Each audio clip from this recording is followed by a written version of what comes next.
అల్లూరు జిల్లా ఎన్కౌంటర్లో మృతి చెందిన ముగ్గురు మావోల మృతదేహాలు రంపచోడవరం ఏరియా మార్చిరి వద్దకు చేరుకున్నాయి. ఇప్పటికే మనం చూస్తున్నాం ఇక్కడ మీడియాని మార్చిరి వద్దకు పోలీసులు అయితే అనుమతించట్లేదు.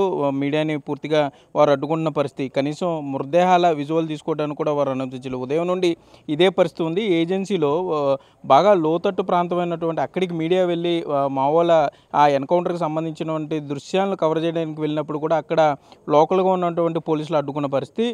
రంపచోడవరం ఏరియా ఆసుపత్రి మృతదేహాలు వస్తే మార్చిరి వద్దకు వస్తుంది కాబట్టి అక్కడ ప్రెస్ బ్రీఫింగ్ ఉంటుంది, ఉన్నతాధికారులు మాట్లాడతారని చెప్పినా కూడా ఏరియా ఆసుపత్రి దగ్గర మన పరిస్థితి చూస్తే కనుక ఇక్కడ కూడా మీడియాను పూర్తిగా అడ్డుకుంటున్న పరిస్థితి. అయితే ఇక్కడే రంపచోడవరం ఏరియా ఆసుపత్రికి అయితే ఉదయం ఎన్కౌంటర్లో మృతి చెందినటువంటి గాజర్ల రవి అలియాస్ ఉదయ్ గణేష్ అలియాస్ బిరుసు, అట్లాగే వెంకట్ల రవిలక్ష్మి చైతన్య అలియాస్ అరుణ, అట్లాగే అంజు, మొత్తం ముగ్గురి మృతదేహాలు కూడా కొద్దిసేపటి క్రితమే రంపచోడవరం ఏరియా ఆసుపత్రికి చేరుకున్నాయి. అయితే ఈ ఎన్కౌంటర్కి సంబంధించి వివరాలు చెప్పడంలో అయితే ఇప్పటివరకు ఉన్నతాధికారులు ఎవరు ముందుకు రాలేదు. పూర్తిగా పరిస్థితి కొంత కుదుటపడ్డ తర్వాత వారు మీడియా బ్రీఫింగ్ ఇస్తామని చెప్పినా కూడా ఇక్కడ చూసుకుంటే మార్చిరి వద్ద కూడా మార్చిరిని విజువల్ తీసుకోవడానికి కూడా పోలీసులు ఎందుకు అనుమతించడం లేదనేది ఇప్పుడు ప్రశ్నార్థకంగా మారిన పరిస్థితి. అక్కడ అక్కడ ఎన్కౌంటర్ స్పాట్ వద్ద కొంత క్లిష్టమైన పరిస్థితులు ఉంటాయి కాబట్టి అక్కడ అనుమతించకపోయినా కూడా ఆసుపత్రి వద్ద కూడా ఎందుకు ఇలా రిస్ట్రిక్ట్ చేస్తున్నారు అనేది పూర్తిగా తెలియని పరిస్థితి. మరోపక్క ఈ గాజర్ల రవి అట్లాగే అరుణ వీరంతా కూడా అటు ఈ అరుణ విశాఖ జిల్లాకి సంబంధించి ఆమెకి 20 లక్షల రివార్డు ఉంది. ఆమె స్పెషల్ జోన్ కమిటీ మెంబర్గా పనిచేశారు.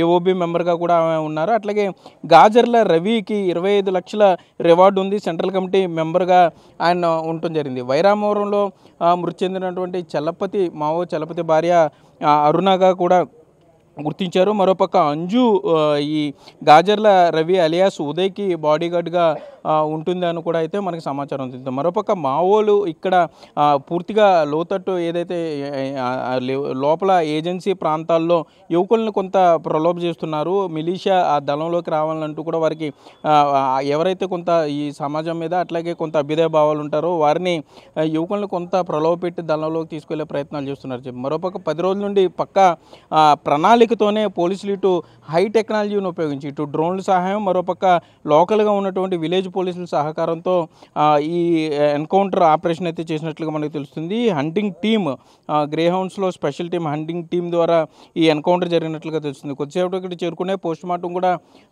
రేపు ఉదయం పోస్ట్ మార్టం జరిగే అవకాశం ఉంది. పోలీసు ఉన్నతాధికారులు రేపు ఇక్కడికి చేరుకుని మరింత సమాచారం ఇచ్చే అవకాశం అయితే ఉంది. అయితే ఎందుకు ఈ విధంగా మీడియా మీద రెస్ట్రిక్ట్ చేస్తున్నారు, ఎందుకు మీడియాతో మాట్లాడే ప్రయత్నం చేయట్లేదు అనేది కొంత అర్థం కాని పరిస్థితి. అధికారులు ఎవరు కూడా ఈ ఉదయం నుండి అంటే జరిగి ఇంతసేపు అవుతున్నా కూడా సుమారుగా 16 గంటలకు అవుతున్నా కూడా అధికారులు ఎవరు స్పందించే ప్రయత్నం చేయట్లేదు, కనీస సమాచారం కూడా ఇవ్వట్లేదనే చెప్పుకోవచ్చు. పూర్తిగా ఇక్కడ అంటే పరిస్థితి చాలా మీరు విజువల్స్లో చూస్తున్నట్లుగా కనీసం అడ్డుకునే పరిస్థితులు ఉన్నాయి. అసలు ఎవరిని కూడా ముందుకి వెళ్ళనిచ్చే పరిస్థితులు లేవు.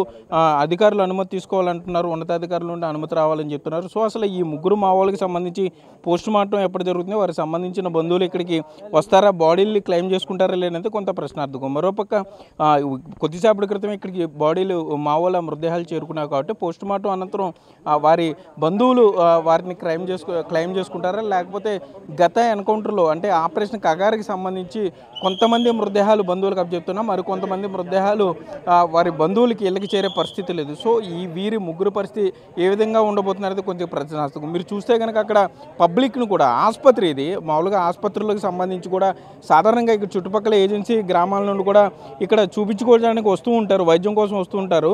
వారిని కూడా పోలీసులు అడ్డుకునే పరిస్థితి, వారిని కూడా బయటికి వెళ్ళిపోయి ఇక్కడ ఎవరు ఉండకూడదు అంటూ కూడా పక్కకు పంపించే పరిస్థితులు అయితే ఉన్నాయి. అంటే ఉదయం నుండి కూడా ఏజెన్సీ అంతా కూడా పోలీసులు జల్లెడ పడుతున్నారని చెప్పుకోవచ్చు. గ్రేహౌండ్స్ టీమ్ చేస్తున్నటువంటి కూవింగ్లో ఇటు పక్కా సమాచారం ప్రకారమే మావోల్ని మట్టుబెట్టారని అయితే మనకు సమాచారం అవుతుంది. చూస్తే కనుక ఇక్కడ ఎవరైతే చూడడానికి వచ్చారో ఒక పక్క మావోల మృతదేహాలను చూడడానికి వచ్చిన వారు కావచ్చు, లేకపోతే ఇక్కడ ఆసుపత్రికి వచ్చిన వారు కావచ్చు, వీరిని పూర్తిగా పోలీసులు అడ్డుకునే పరిస్థితులు అయితే ఉన్నాయి.